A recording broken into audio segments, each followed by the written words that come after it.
The economic freedom fighters celebrated the party's 5th anniversary over the weekend.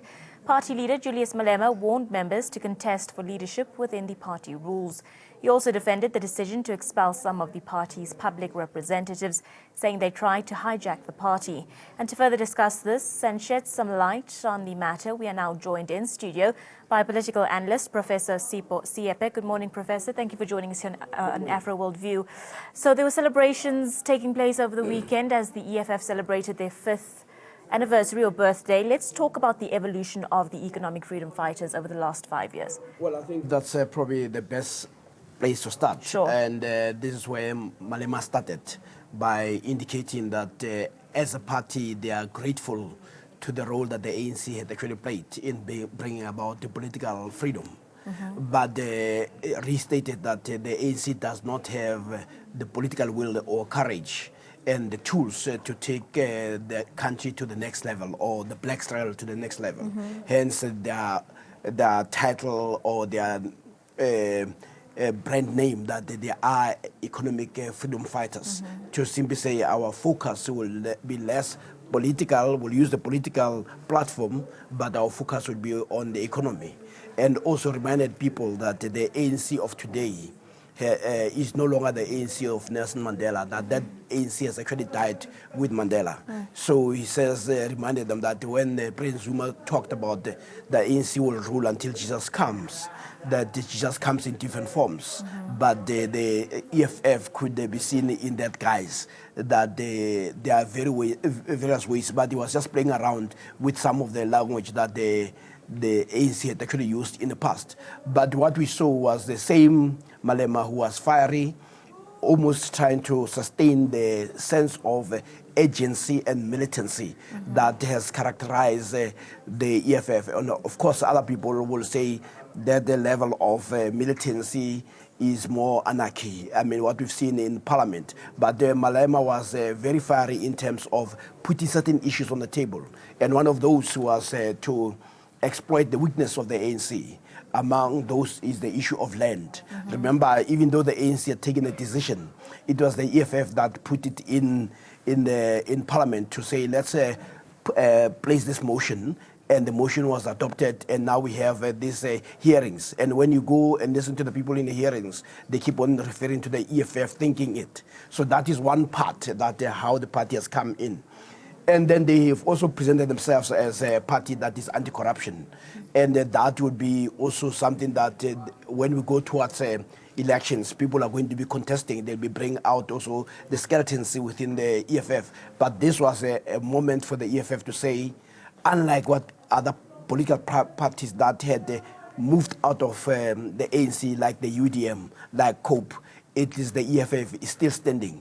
And the Malema promised another evolution or step in the evolution of the EFF, that they imagine themselves as being a party in government in some form, either through coalition, but they say next year in some part of South Africa, the EFF will be in government. Before we explore that question or statement further, Professor, whether or not the economic freedom fighters are ready to govern South Africa, let's chat a little bit about maybe some of the glaring differences between the African National Congress and the economic freedom fighters. Well, in terms of, because of the lineage, there are a lot of commonalities in terms of ideology, but what the EFF has actually done, it has fashioned itself narrowly, whereas the ANC is broad. ANC is a mess of contradictions. You may have the contradictions within the EFF, but the ANC has welcomed all these major contradictions and is trying to manage them.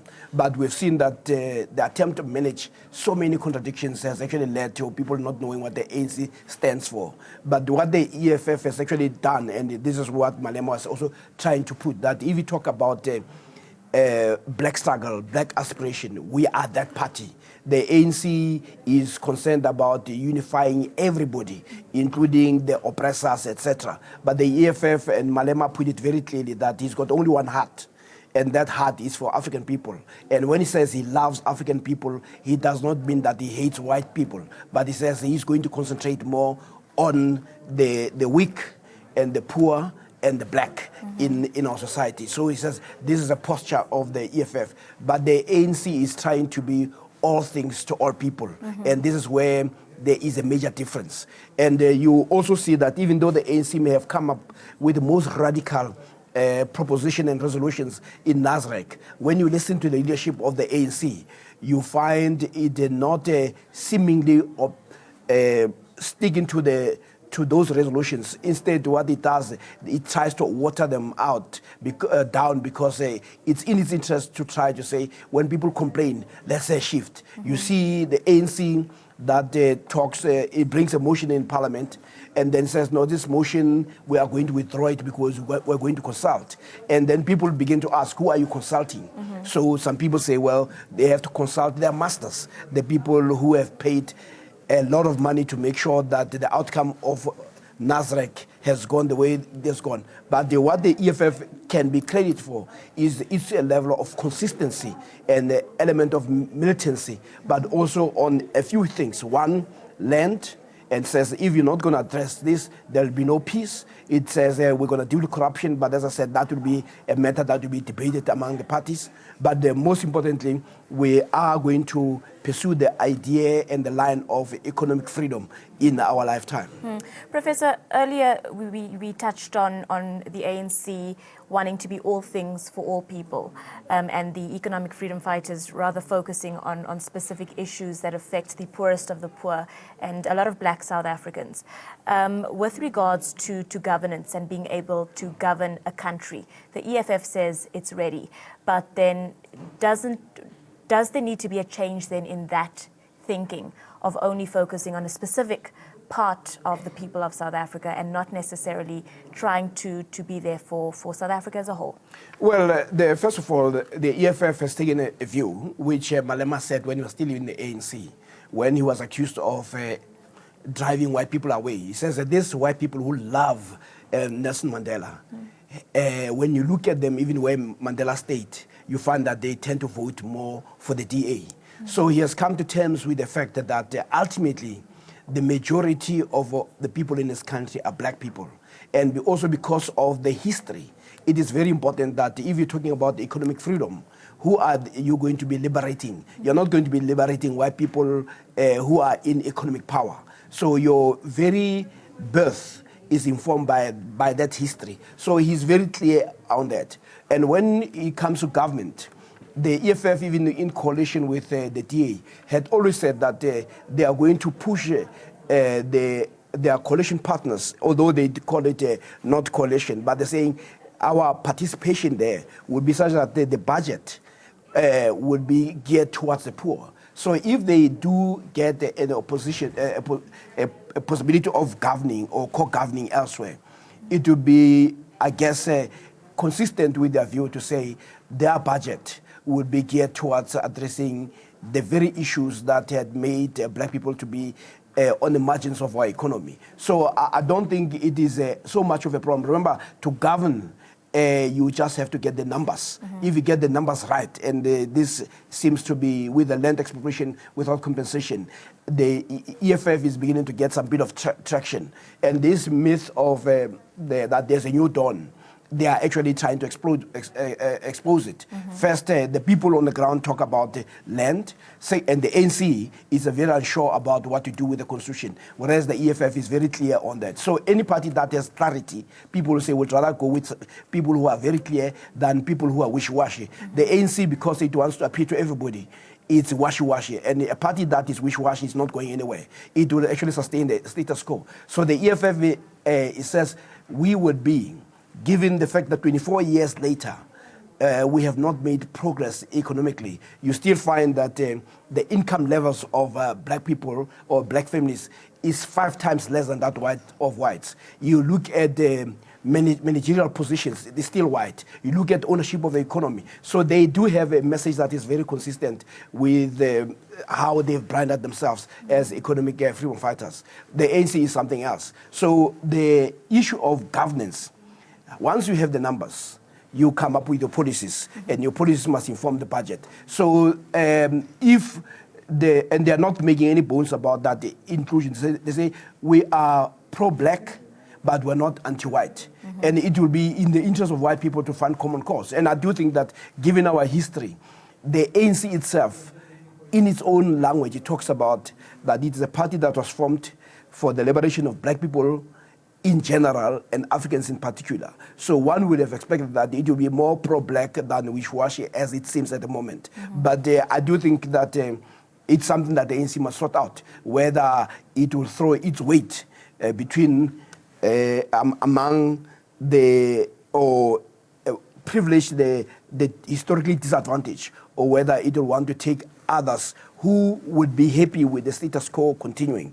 So I do think that the EFF is being given a gift at the moment by the ANC's inability to be clear about what it stands for. Professor, let's zoom in then to those numbers and the traction that the economic freedom fighters have made over the five years. Come 2019, will it be enough, or do you think we'll still see the EFF having to form coalitions to be able to govern?